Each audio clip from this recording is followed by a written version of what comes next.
مراد محمد، والمنتصر بالله فؤاد، وحسين عبد الواحد، وفي المقدمة مهند عبد الرحيم. بداية اللقاء وكل التوفيق للفريقين، لأربيل ولنفط الوسط. خلف المدافعين بالنسبة لحسن داخل مراد، والتسديدة إلى خارج الملعب إلى مراد، تسديدة ومسك ممتاز من حسين علي، واحد من الأسماء اللي قدم نفسه بشكل ممتاز، حارس مرمى المنتخب الأولمبي حسين علي. وكل التوفيق لمنتخبنا الأولمبي العراقي نهايات آسيا. حاول التسديد من أكام، حلوة من أكام على دفعتين يعني. شوف التسديدة، علي كاظم يحصل الكرة،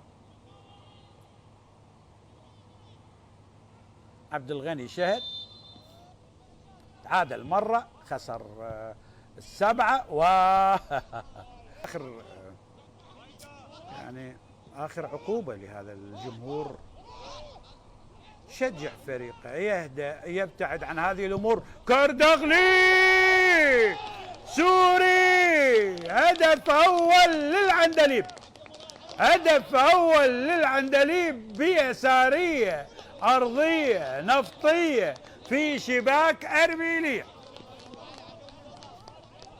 بنظرة من المدرب السوري محروس خالد كردغلي، لاعب تشرين السوري السابق، في هدف أول للعندليب. واحدة من الكرات الجميلة، هدف أول للعندليب. لكن شوف الله، مراد قشرها وحضرها ويسارية، الله، بتهديف صحيح وعلى الزاوية البعيدة، صعبة على حسين علي عن طريق السوري كردغلي، بهدف أول لعندليب الفرات. الدقيقة 30، سعد أحمد لأربيل، عالية داخل منطقة الجزاء، المحاولة من مروان حسين، خطيرة، الله، حلوة يا علي كاظم. شوف من ياسين سامية، شوف القرار والإبعاد، حلوة لعلي كاظم، أخطر كرة لأربيل، وإبعاد ممتاز وتمركز ممتاز، كسرة خطيرة لأربيل، وتصل لعلي كاظم. أخطر كرة لأربيل كانت لمروان حسين، الكرة الأخطر والكرة الوحيدة. حاول يلعب الكرة عالية وخطيرة وبالمباشر، لكن كردغلي وإلى الركنية. ياسين سامية يطالب بشيء، وصافرة الحكم الدولي مهند قاسم تنهي شوط المباراة الأول.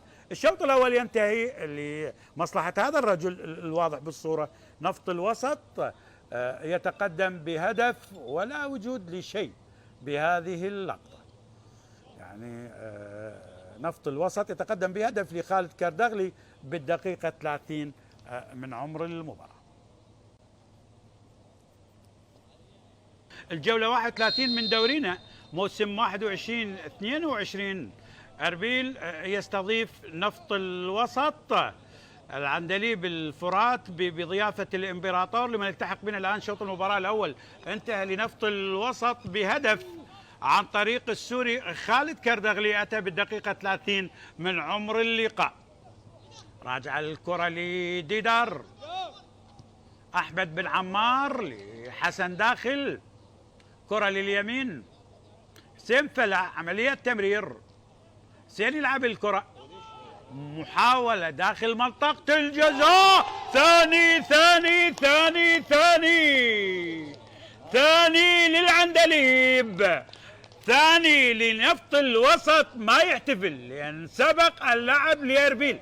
حلوة لحسين عبد الواحد، ثاني الأهداف لنفط الوسط برأسية جميلة من حسين عبد الواحد.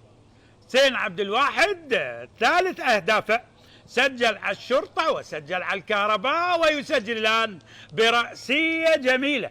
الله الله الله، من حسين فلاح إلى حسين عبد الواحد، واثنينهم يعني من البصرة من الجنوب، اثنينهم لعبوا للميناء، دائما ما يعني معا في كل نادي. حسين عبد الواحد والثاني الاهداف للعندليب عن طريق حسين عبد الواحد. التوالي ياسين سامية،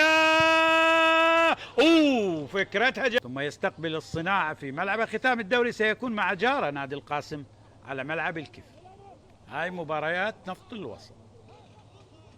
نزار محروس، كرة هذه المرة سفين منصور، عملية تمرير خطيرة لياسين سامية، تصدي من علي كاظم، برافو لعلي. ركنية لنادي أربيل، بدأ أربيل يتحرك الآن. لاحظ التمريرة ولا وجود للتسلل، وياسين لكن الإبعاد. أربيل، ياسين سامية سوري، مراد، حركة لعب جميلة، حسن داخل، الله، تقطع من فلورنت ديدر. وصافرة الحكم الدولي مهند قاسم تنهي اللقاء بفوز نفط الوسط على أربيل بهدفين لخالد كردغلي وحسين عبد الواحد. مبروك لعندليب الفرات نفط الوسط، هارد لك لأولير لأربيل. زميل سيف، يعني نفط الوسط وأتى من أجل النقاط الثلاث، تمسك بالوصافة ب 58 نقطة طبعا خلف الشرطة، وبانتظار مباراة الطلبة والصناعة 3 نقاط ثمينة أكيد بقيمة الشهد لعبد الغني.